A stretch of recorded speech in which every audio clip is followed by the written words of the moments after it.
Hello everyone, and welcome back to another weekly ant update. I hope you're all doing well. Grab a drink, sit back, relax, and enjoy watching the ants in the background while I tell you everything that happened this week. Overall, both colonies are doing really well, and thankfully I don't have any bad news this time. Let's start with the Lasius colony. This week was honestly very calm. The queen is doing great, the workers are healthy, and the brood just keeps growing. Most of the time, the workers stay inside the nest, taking care of the eggs and larvae. It's actually fascinating how much time ants spend caring for their brood. They constantly move the eggs around, clean them, and place them in different spots depending on the humidity and temperature inside the nest. One thing I noticed this week is that the workers are still building every single day. Little by little, they keep moving sand into the entrance and making it smaller and tighter.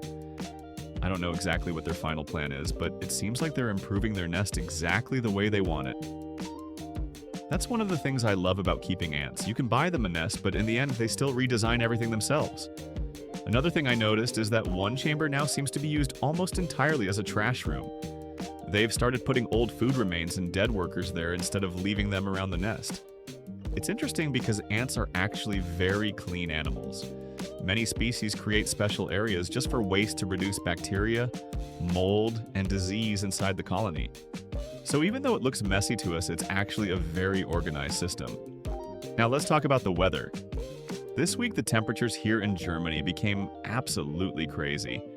Outside, it was incredibly hot, and of course I started worrying about the ants because you probably remember what happened during my heat accident a while ago. Ever since then, I've become much more careful. Luckily, I managed to keep the nest below 30 degrees Celsius the whole week. That was my personal goal, and thankfully everything worked out.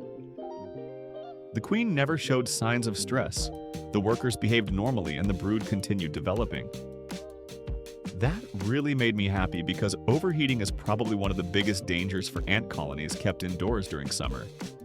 Unfortunately, I'm still waiting for my new mealworms to arrive. The last culture developed mold, so I had to replace it.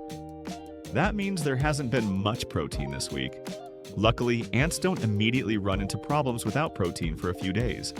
Adult workers mostly need carbohydrates like sugar water for energy. The larvae are the ones that mainly need protein because they're still growing. So as soon as the new mealworms arrive, they'll definitely get a nice protein meal again. Now let's switch over to the Messor colony. And finally, the Messor queen completely moved into her new nest. As soon as the water inside the old test tube ran out, she didn't waste much time. She moved together with the workers into the new setup. That was really nice to see because I wasn't sure how long it would take. Now the whole colony finally seems settled inside their new home. I also noticed they already picked a trash corner, just like my Lasius colony. It's funny how quickly ants organize themselves once they move somewhere new. One thing I'm still struggling with is filming them. At first I thought the red foil would solve the problem. Many people recommend red foil because lots of ant species can't see red light very well. But after doing more research, I found that this doesn't really work for Messor barbarus. Every time I remove the cover or shine light onto the nest, they immediately start running around like crazy. So I try to keep filming sessions as short as possible to avoid stressing them. If anyone watching has experience with Messor ants and knows a better way to film them without disturbing the colony, please let me know down in the comments. I'd really appreciate your advice because I'd love to show you more of the queen and the brood without causing unnecessary stress. Overall, I'm really happy with how both colonies are developing. One colony keeps growing with more workers and brood every week. The other one has finally settled into its new home. So now I'm just waiting for the mealworms to arrive so both colonies can enjoy some fresh protein again.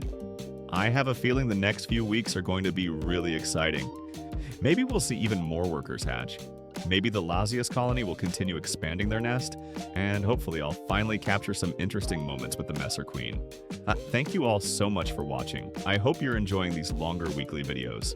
I honestly enjoy making them much more than the daily updates because I can collect all the interesting moments from the week instead of trying to find something new every single day. If you enjoyed today's update, don't forget to leave a like, write a comment, and subscribe so you don't miss the next one. Thank you again for all your support. The Queen, the workers, and I really appreciate every single one of you. See you next week.